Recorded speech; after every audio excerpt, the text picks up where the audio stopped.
Well, I have officially started college.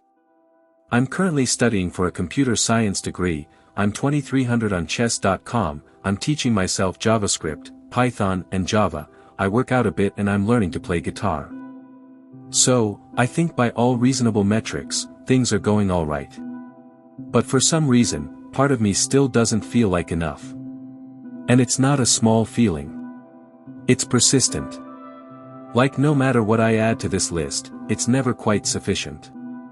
I've been trying to figure out why, and I think the answer goes all the way back to 9th grade. I transferred to a new high school that year. 270 teenagers in the grade. Roughly 35 per class. Now drop a socially awkward mobile gamer nerd in all of this and you've got yourself a good story. Now, a few weeks in, and the school held an acknowledgement ceremony at assembly for the top achievers in the grade, from the previous year. For some reason, this school congratulated the top 25 in the grade and not just top 10. Maybe because of how big it was. Anyways, watching all those learners stand up to receive another badge to add to their already decorated blazers, made me feel something I hadn't felt before. Small. Not just academically, but existentially small. These people felt like a different species. Like they were moving at an intellectual level that I would never be able to understand. I hated it. There was one girl in my class. She was like the top dog.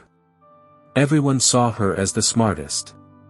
She got the best grades, had the most badges and did all her homework. You know. She was him. Our strict old maths teacher would throw all the hard questions at her too. Even I saw her as a prodigy. But something shifted as the year progressed. With each maths test we would write, my grade would creep closer and closer to hers, until one day, sometime in the second semester, I had finally gotten higher than her in a math test. I think I scored somewhere in the 90s, and she got somewhere in the mid-80s. And I remember exactly how I felt in that moment. Not because I was happy for myself exactly, but because it felt like a door had opened. If I could pass her once, what else is possible? And from then on, I never looked back. With almost every maths test, I would get the highest grade in the class.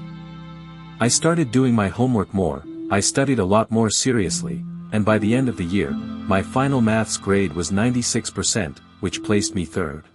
Not just third in my class, third in the entire grade of 270 learners. I went from a kid who walked in feeling invisible to feeling like I was on top of the world.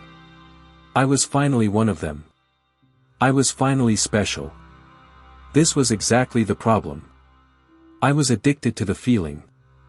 I didn't realize it at the time, but I had just handed control of my entire self-worth and perception to a number. I spent the next couple of high school years chasing that feeling.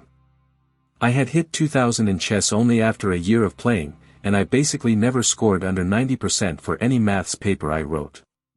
On paper, I guess it looked like I was a well-disciplined kid, with a bright future. But on the inside, I felt like the opposite. By 12th grade, I had a reputation. People saw me as a quote-unquote, 100% for maths kid, and the weight of that expectation, most of which, I placed on myself, was both addictive and suffocating. Every exam felt like a threat to my self-image, an opportunity to mess up and lose the only thing that made me matter. This made me nervous. I'd spiral with each paper I'd write. I would overthink and overcheck even the simplest questions. This would almost always put me in time trouble, and I wouldn't finish. I was consistently top 2 in the grade for maths, with a significant gap before third, but I never really got into the top 25 overall, so I used maths to sort of make up for my inability to do so. I wanted my existence to feel meaningful more than anything. But being second still made me feel like a fraud. Like there were a million eyes judging and comparing. I was running an imaginary competition in my head, and it was killing me. Now looking back, I realize how poisonous this competitive trap can become. In reality, no one really cared. Everyone was focused on their own lives and individual goals. I tried to use achievement as a means to prove to imaginary spectators that my existence was meaningful. Now I'm here in college, a new list of mountains. 2400 rating on chess.com, multiple programming languages, guitar, fitness and maths mastery. Now I wonder, are these genuinely who I am, or are these my new attempts at forcing the world to acknowledge my existence? The honest answer is that I don't know. I don't even know who I am without the goals and achievements. In any case, I will keep making videos as I try to find an answer. Thank you for watching. And be sure to like and subscribe if you want to hear my AI voice rant again.